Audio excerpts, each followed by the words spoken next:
பார்க்கலாமா? வாங்க. நம்மள பல பேருக்கு அட்வைஸ்னாலே பிடிக்காது. ஆனா இந்த 5 அட்வைஸ நீங்க முழுசா கேட்கல அப்படின்னா உங்க வாழ்க்கையில இனிமே நடக்க போற நல்ல விஷயங்கள் நடக்காமலே போயிடும். சரி வாங்க, அட்வைஸ் 1 என்னன்னு பார்க்கலாம். Take it easy. ஒரு கிளாஸ நீங்க கையில பிடிச்சிட்டு நிக்கிறீங்கன்னு நினைச்சுக்கோங்க. ஒரு இமேஜினேஷன். அந்த கிளாஸ ஒரு நிமிஷம் பிடிச்சா ஏதாச்சும் ஆகுமா? எதுவுமே ஆகாது. 5 நிமிஷம் பிடிச்சா எதுவுமே ஆகாது. ஆனா 1 மணி நேரம் பிடிச்சா கையவே தூக்க முடியாது. ப்ராப்ளம் கிளாஸ்ல இல்ல, அதை எவ்வளவு நேரம் பிடிச்சிட்டு இருந்தீங்கன்னு தான். இந்த மாதிரி தான் என்னோட வாழ்க்கையிலையும் ஒரு டைம்ல நான் ரொம்பவே ஸ்ட்ரெஸ் பண்ண ஒரு நபர் என்னை ரொம்ப ஹர்ட் பண்ணிட்டாங்க. அந்த டைம்ல என்னால அந்த விஷயத்தை டைஜஸ்ட் பண்ணவே முடியல. நான் எதையும் ஜாலியா எடுத்துக்கிற ஆளுதான். ஆனா நம்பினவங்க துரோகம் பண்ணினா எப்படி இருக்கும்? என்னால தாங்கிக்கவே முடியாது. அதனால அது என்ன ரொம்பவே பாதிச்சிடுச்சு. ஒரு நாள் அந்த பர்சன் என்ன சொன்னாங்க தெரியுமா? பிரியா, இதெல்லாம் டேக் இட் ஈஸி அப்படின்னு. அந்த நேரத்துல எனக்கு ரொம்ப கோவம் வந்துருச்சு. இவங்க துரோகம் பண்ணிட்டதும் இல்லாம இப்போ எனக்கு கிளாஸ் வேற எடுக்கிறாங்க அப்படின்னு. அவங்க சொல்லிட்டு போயிட்டாங்க. ஆனா அந்த இன்சிடென்ட்க்கு அப்புறம் நான் 2-3 மாசமா மென்டலி ரொம்ப டவுன் ஆயிட்டேன். எதுவுமே கான்சென்ட்ரேட் பண்ண முடியல. எந்த வேலையும் ப்ராப்பரா செய்ய முடியல. ஆனா அந்த பர்சன் அவங்க லைஃப்ல பிஸியா நல்லா முன்னேறிட்டாங்க. அப்பதான் எனக்கு புரிஞ்சுது, நான் தான் சஃபர் ஆகுறேன், அவங்க கிடையாது. அவங்க லைஃப அவங்க டேக் இட் ஈஸியா எடுத்துக்கிட்டதாலதான் அவங்க லைஃப்ல ரொம்ப ஜாலியா இருக்காங்க. அதுக்கப்புறம் நான் அதே அளவுக்கு பாதிக்கப்படல. காரணம் டேக் இட் ஈஸி. அறிவுரை 2 என்ன தெரியுமா? நீங்க இல்லைனாலும் இந்த உலகம் நடக்கும். இது ரொம்ப உண்மையான ஒரு சம்பவம். கவனமா கேளுங்க. எனக்கு தெரிஞ்ச அக்கா ஒருத்தவங்க இருந்தாங்க. டெய்லியும் காலையில எழுந்து சமைக்க, அவங்க 2 பசங்களை ஸ்கூலுக்கு அனுப்பி, அவங்களோட மாமனார் மாமியார் கொஞ்சம் முடியாதவங்க. அவங்களுக்கு எல்லா பணிவிடைகளையும் செஞ்சு அவங்க காலையில சாப்பிடுறதுக்கே 11 மணி ஆயிடும். திரும்ப வீட்டு வேலையெல்லாம் முடிச்சிட்டு எல்லாத்தையும் எடுத்து வைக்கிறப்போ அவங்க பசங்க ஈவினிங் வந்துருவாங்க. திரும்ப அவங்களுக்கு ஸ்நாக்ஸ் செஞ்சு, திரும்ப நைட் டிஃபன் செஞ்சு, நைட் அவங்க தூங்குறதுக்கே 12-1 மணி ஆயிடும். அவங்க வீட்டுக்காரர் வெளியூர்ல வேலை செஞ்சுட்டு இருக்காரு. வாரத்துக்கு ஒரு தடவை வருவாரு, இல்லாட்டி மாசத்துக்கு ஒரு தடவை வந்தவரு அன்னைக்கு நைட்டே கிளம்பிடுவாரு. அந்த அக்காவுக்கும் யார்கிட்டயும் பேசுறதுக்கு டைம் கூட கிடைக்காது. ஒரு போன்ல கூட யார்கிட்டயும் பேச மாட்டாங்க. அந்த அளவுக்கு எப்ப பார்த்தாலும் வீட்டுல வேலையாவே இருப்பாங்க. உடம்பு சரியில்லாம இருந்தா கூட அவங்க வேலையை கஷ்டப்பட்டு அவங்க தான் செய்வாங்க. உதவிக்கு கூட யாரும் கிடையாது. உடம்பு சரியில்லாம இருந்தா கூட பசங்களை அவங்க தான் கூட்டிட்டு போகணும்.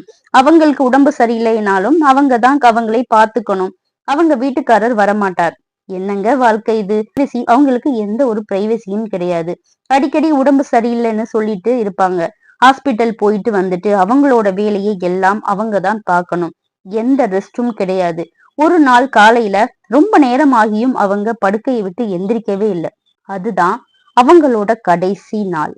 Heart attack. சாகுற வரைக்கும் அவங்களுக்காக அவங்க வாழவே இல்லை. ஒரு நாள் யதார்த்தமா அவங்களோட வீட்டுக்காரரை நான் பார்த்தேன்.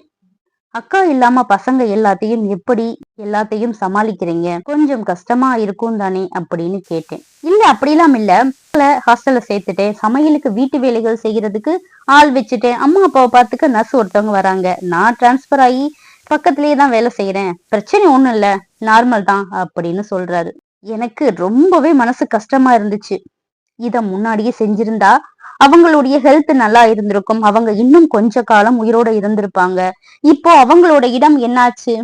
அவங்க இல்லாததால அவங்களோட வேலைகள் அப்படியே நின்றுச்சா? இல்லையே. அவங்க அவ்வளோ கஷ்டப்பட்டதுக்கு என்ன நடந்துச்சு? இதுதாங்க வாழ்க்கை. இங்க யாரு இல்லாட்டினாலும் எந்த வேலையும் நிக்க போறது கிடையாது. நாம மட்டும்தான் நினைச்சுக்கிட்டு இருக்கோம் நாம இல்லாட்டி என்ன ஆகும்னு. ஓடி ஓடி எல்லாத்துக்கும் உயிரை கொடுத்து வேலை செய்யாதீங்க. நாம இல்லைன்னா வீட்டு வேலை நடக்கும், ஆபீஸ் நடக்கும், உலகம் நிக்காது. அதனால உங்களை நீங்களே டார்ச்சர் பண்ணாதீங்க. கொஞ்சம் செல்ஃபிஷா இருங்க. சரியா? அட்வைஸ் 3. எல்லாரும் கண்ணாடி மாதிரி கிடையாது.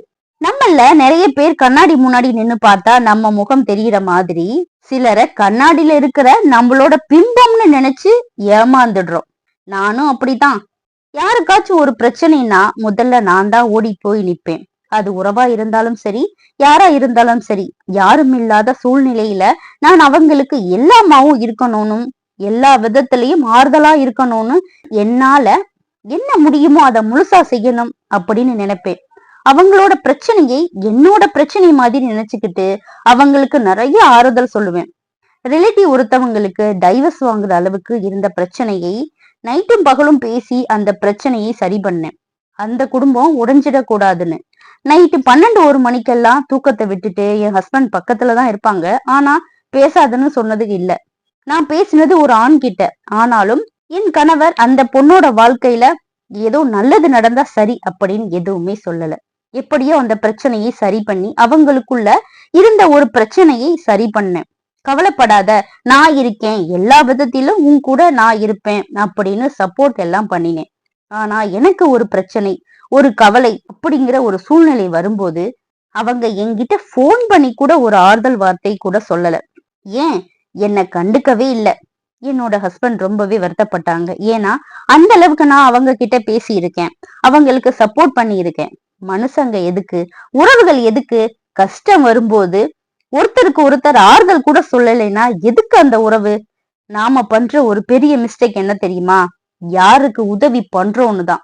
ஒரு வைத்தியர் ஒரு புலியை காப்பாத்துறாரு. புலி குணமானதும் அந்த வைத்தியரையே அட்டாக் பண்ணுது.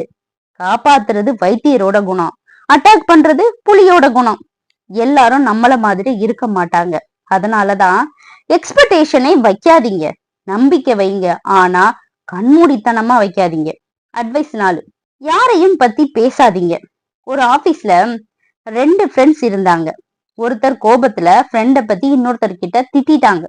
நம்ம எல்லாம் திட்டுற விஷயம் தானே, இவ அப்படி பண்ணிட்டா இப்படி பண்ணிட்டா சொல்லி திட்டுவோம் இல்லையா நார்மலா, அந்த மாதிரி திட்டாங்க. அவங்க பேசின அப்பம்போது அவங்க சொன்ன அந்த வார்த்தை, ஒரு நாள்ல அந்த வார்த்தை அந்த நண்பர் இருக்காரு பாத்தீங்களா, அவங்க கிட்டே ட்விஸ்ட் ஆயிட்டு வந்துச்சு. அதுக்கப்புறம் என்ன நடக்கும்? அந்த ஃப்ரெண்ட்ஷிப் காலி, ஃப்ரெண்ட்ஷிப்பே முடிஞ்சு போச்சு. அவ்வளவுதான். நீங்க யாரையாவது பத்தி பேசுறீங்கன்னா அது ஒரு வெப்பன் மாதிரி. ஒரு நாள் அது உங்ககிட்டயே திரும்பி வரும். நம்ம கோபத்துல பேசுற அந்த வார்த்தை தேர்ட் பர்சன் கிட்ட போனா ட்விஸ்ட் ஆகி நம்மளே தானே உதைக்கும். நீங்க ஏதாச்சும் சொல்லணும் அப்படின்னு நினைச்சீங்கன்னு வச்சுக்கோங்களேன், அவங்க ஃபேஸுக்கு முன்னாடி சொல்லுங்க, இல்லைன்னா சொல்லவே வேண்டாம். முகத்துக்கு முன்னாடி சொன்னாலே சில பேருக்கு தவறாதான் புரியுது. இதுல யாரோ 3வது மனுஷங்க போய் சொன்னா எப்படி போய் சேரும்? யோசிச்சு பாருங்க. அட்வைஸ் 5, நல்லவங்கன்னு நினைக்கணும்னு பண்ணாதீங்க. நாம செய்யற மிகப்பெரிய தவறு இதுதான். உங்களுக்கு யாருக்காச்சும் உதவி பண்ணணும்னு நினைச்சா தயவு செஞ்சு பண்ணிடுங்க. ஆனா அவங்க உங்களை நல்லவங்கன்னு நினைப்பாங்கன்னு நினைச்சு மட்டும் பண்ணாதீங்க. இந்த உலகத்துல எல்லாரையும் சாட்டிஸ்ஃபை பண்ணவே முடியாது. நான் நிறைய நேரங்கள்ல நினைப்பேன், இதை பண்ணினா அவங்க என்ன லைக் பண்ணுவாங்க, அதை பண்ணுனா அவங்க என்ன லைக் பண்ணுவாங்க அப்படின்னு. ஆனா காரணமே இல்லாம சில பேர் நம்மள டிஸ்லைக் பண்ணுவாங்க. நீங்க இந்த மாதிரி உங்க வாழ்க்கையில கவனிச்சு பாத்திருக்கீங்களா? உங்க வாழ்க்கையில நடந்த விஷயங்களை எங்க அம்மா சொல்லுவாங்க, உனக்கு பிடிச்சதுக்காக நல்லது பண்ணு, யாருக்காகவும் இல்ல. நீங்களா இருங்க, எல்லோரையும் இம்ப்ரெஸ் பண்ண ட்ரை பண்ணாதீங்க. நாம இப்ப பார்த்த இந்த 5 அட்வைஸையும் திரும்ப ஒரு தடவை ஞாபகப்படுத்தலாமா? ஃபர்ஸ்ட் ஒன் என்ன தெரியுமா? Take it easy. 2வது, நீ இல்லைனாலும் இந்த உலகம் நடக்கும். 3வது, எல்லாரும் கண்ணாடி மாதிரி இல்ல. 4வது விஷயம், யாரையும் பத்தி பேசாதீங்க. 5வது விஷயம், இம்ப்ரெஸ் பண்ண நல்லது செய்யாதீங்க, உங்களுக்கு பிடிச்சு செய்யுங்க. இந்த 5 அட்வைஸ்ல உங்களுக்கு எது ரிலேட் ஆச்சு? உங்களுக்கு லைஃப்ல கிடைச்ச பெஸ்ட் அட்வைஸ் என்ன அப்படின்னு கமெண்ட்ல ஷேர் பண்ணுங்க. இதுவரை உங்க கூட பேசினது உங்கள் பிரியா. மீண்டும் சந்திப்போம். நன்றி, வணக்கம்.